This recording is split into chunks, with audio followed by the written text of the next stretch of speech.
गाय पुण्य करत मृग गिरगिट योन पड़ी कर्मगत टारे नाही। तो हमारे राजा नरक कोट गाय नित्य पुण्य करते थे। तो जिस समय पर हमारे कृष्णचंद्र सरकार उनसे मिले तो हुआ क्या, गिरगिट योन पड़ी। गिरगिट कैसे, एक कुएं में पड़े हुए थे। कृष्ण भगवान अपने परिवार को लेकर के वहां पर गए तो लोगों ने बताया बहुत बड़ा एक जीव पड़ा हुआ कुएं में। तो कृष्ण भगवान ने देखा, देख करके जैसे रस्सी ऐसे लटकाई और जैसे रस्सी छुई तो भगवान के तो दर्शन से आनंद आ जाता है। भाई हमें आपको सबको तो दर्शन न दें, फिर भी केवल कृपा ही मात्र करते हैं तो जीवन बड़ा आनंद में कट जाता है। तो नृग जो है तुरंत खड़ा हो गया सुंदर स्वरूप में। बोले तुम कैसे? बोले महाराज दानियों का जब नाम सुनते होगे कहीं पर तो मेरा सर्वप्रथम आता था। पृथ्वी पर जितनी बूंदें गिरती हैं आकाश से जल की तो गिनी जा सकती है। आकाश में जितने तारे हैं उनको गिना जा सकता है।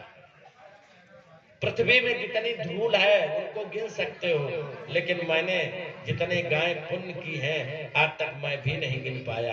तो बोले फिर ये कैसे? बोले उसमें ये हुआ था कि एक ब्राह्मण देवता को मैंने गाय दान कर दी थी, वो भूल करके छुटा करके अपने घर से पुनः मेरे झुंड में मिल गई और उसी को मैंने पुनः दूसरे ब्राह्मण को दान कर दिया। अब दोनों ब्राह्मण जब आपस में लड़ने लगे तो उसमें हमने वो दोनों ब्राह्मण लड़ने लगे, कोई मानता नहीं था। बोले हम भी यही लेंगे, वो बोले हम भी यही लेंगे। जबकि राजा ने कहा कि तुम 1000 गाय ले लो, 1,00,000 गाय ले लो, लेकिन जब नहीं माने तो दोनों ब्राह्मणों ने गाय को वहीं पर छोड़ दिया और वो भार स्वरूप राजा को हो गया। इसीलिए जो ब्राह्मण को धन दिया जाता है अगर वो इनकार कर देता तो फिर चाहे जैसे दान कर देना, किसी को भी दान कर देना, और कोई ना दान ले तो गैये को खिला देना, लेकिन उसको फिर लौट डाल करके अपने घर में कभी ना ले जाना, क्योंकि वो फिर कष्ट देने लगता है। तो ये हाल देख करके हमारे प्रभु ने अपने यदुवंशियों को बचाया कि ब्राह्मण के धन से कभी ऐसा खेल न करना।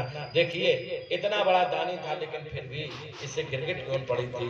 तो उस समय पर हमारे कृष्णचंद्र सरकार ने अपने परिवार वालों से बताया और बड़े आनंद पूर्वक वो विचरण करने लगे। समय आ गया परमात्मा का, परमात्मा के जो पार्षद थे वो आए भगवान के पास, कहने लगे कि प्रभु अब आपका समय हो गया है। जानते हो कितने वर्ष तक? 11 वर्ष तक भगवान वृंदावन में रहे, 14 वर्ष तक मथुरा में रहे।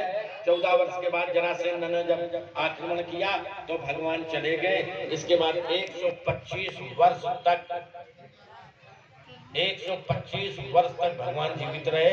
इसके बाद उनका विलोप आ गया और 75 वर्ष की समय पर उन्होंने महाभारत का युद्ध किया।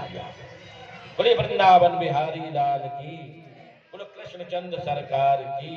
तो इस प्रकार से 125 वर्ष हो गए तो प्रभु ने अब अपने लड़कों से, अपने परिवार वालों से कहा कि आपने ब्राह्मण की ऐसी दिशा देख ली है, इसलिए कभी भी संतों का उपहास न करना। आप लोगों को भी बता दूं मैं, कोई संत दर्शन मिल जाए, भले ही ढोंगी संत हो, केवल लीला ही कर रहा हो, तो उसमें कभी भी अपने व्यंग्यात्मक वचनों का प्रयोग न करना, क्योंकि संत जिस समय क्रोधित हो जाते हैं तो जाने कितनी बुरी दशा में तुम पहुंच जाओगे। इसलिए संत का सदा सत्कार करना।